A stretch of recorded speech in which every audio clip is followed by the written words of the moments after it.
But there is అంటే ఒక వాదన కూడా ఉందండి. అంటే మీరు చెప్పినట్టుగా వేరే పార్టీల నుంచి టీఆర్ఎస్ ఫిరాయింపులను ప్రోత్సహించి తమలో చేర్చుకున్నది, ఇంక్లూడింగ్ తలసాని శ్రీనివాస్ యాదవ్ గారికి మంత్రిగా కూడా ఇచ్చారు. కానీ ఈ ఇష్యూని కరెక్ట్గా ఫైట్ చేయడంలో అన్ని పార్టీలు కలవలేదు. అటు కాంగ్రెస్ కానివ్వండి, ఇటు తెలుగుదేశం కానివ్వండి, బీజేపీ కానివ్వండి, మిగతా పార్టీలు అన్నీ కనుక కలిసి గట్టిగా ఫైట్ చేసి ఉంటుంటే ఇది జరిగి ఉండేది కాదు అనేటువంటి భావన కూడా చాలా మందిలో ఉంది. అంటే ప్రతిపక్షాల వైఫల్యం అనేది కూడా కొంతమంది చెబుతున్నారు. ఎంతవరకు అది వాస్తవం? మీరు అన్నది 100% 100% నిజం. ఎందుకు అంటే గత ప్రభుత్వాల పాలన రెమినెంట్స్ ఏమైతే అంటారో అడ్మినిస్ట్రేటివ్, అది ఇక్కడ కంటిన్యూ అవశేషాలు ఇక్కడ కంటిన్యూ అవుతూ ఉన్నాయి. గత ప్రభుత్వంలో వీళ్ళే పాలకులు, ఇప్పుడు ప్రతిపక్షంలో ఉన్న వాళ్ళే పాలకులు, వాళ్ళు టీడీపీ వాళ్ళు కావచ్చు, కాంగ్రెస్ వాళ్ళు కావచ్చు, అవే అవశేషాలు కంటిన్యూ అవుతుంటే వాళ్ళే చక్రం తిప్పుతుంటే ఖచ్చితంగా ఇన్ఫ్లుయెన్స్ ఈ పార్టీల మీద కూడా ఉంటుంది. అందుకే కొత్త రాజకీయ పార్టీ ఎందుకు రావాలని మేము కోరుకుంటున్నాము అంటే ఇక్కడున్న టీడీపీ కానీ కాంగ్రెస్ కానీ ఉద్యమాల్లో పాల్గొనలే. తెలంగాణ రాష్ట్ర ఏర్పాటులో వాళ్ళ భాగస్వామ్యం ఉంది కాదనట్లేదు, కానీ ప్రత్యక్షంగా ఉద్యమాల్లో పాల్గొన్న చరిత్ర వాళ్ళకు లేదు. ఈ ప్రజలు ఏం కోరుకుంటున్నారు అని 100% అర్థం చేసుకునే స్థితిలో వాళ్ళు లేరు.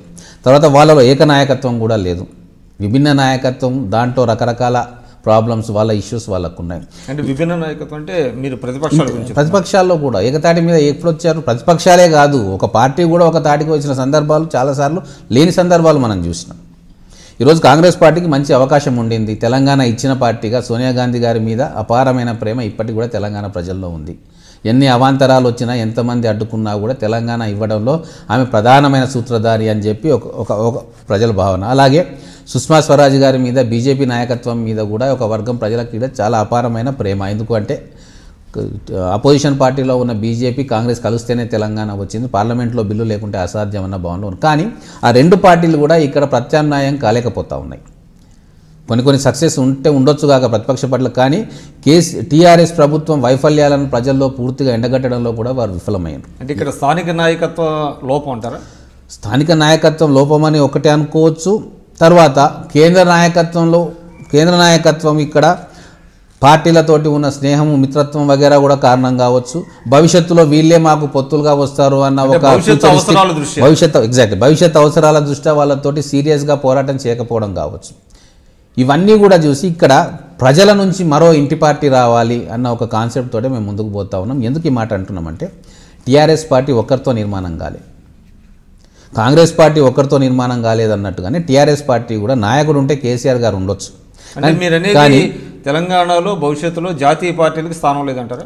జాతీయ పార్టీలకు స్థానం ఉంటుంది ఎప్పటికీ కూడా. కాంగ్రెస్ కానీ బీజేపీ కానీ జాతీయ పార్టీలకు భారతదేశం అంతటా కూడా ఒకసారి ఓడిపోవచ్చు, ఒకసారి గెలవచ్చు, ఒకసారి న్యూట్రల్గా ఉండొచ్చు. కానీ ఇక్కడ ప్రజల ఆకాంక్ష కంప్లీట్గా ప్రతిబింబించాలి అంటే ఖచ్చితంగా ఇక్కడ ఈ గడ్డ మీద పొడిపోసుకున్న పార్టీ ఇంకొకటి అవసరము.